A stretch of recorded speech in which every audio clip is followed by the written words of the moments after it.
La clinique se vide pour la dernière fois. Un coup dur en cette fin d'année pour les 70 employés qui se retrouvent dans l'incertitude, comme Véronique, qui travaille ici comme secrétaire administrative depuis 29 ans.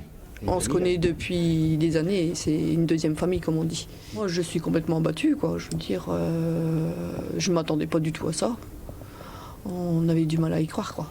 Une décision tombée au milieu de la semaine dernière, celle de la fermeture de la clinique. Car l'établissement racheté en 2015 par une société privée était en redressement judiciaire depuis 3 mois. Et pour cause, l'absence de nouveaux médecins qui n'assuraient pas la pérennité de l'établissement et un déficit approchant les 2 500 000 €.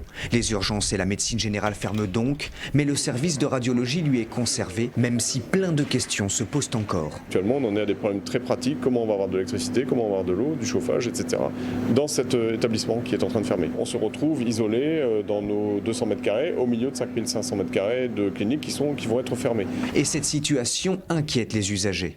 C'est complètement absurde, on ne comprend pas pourquoi ça va se fermer, cet hôpital, qui était très bien placé au centre de Bruay et que tout le monde appréciait, avec un très bon personnel. Incompréhensible. Pourtant il y a du monde, hein. Les urgences, il y a toujours plein de monde, on ne comprend pas.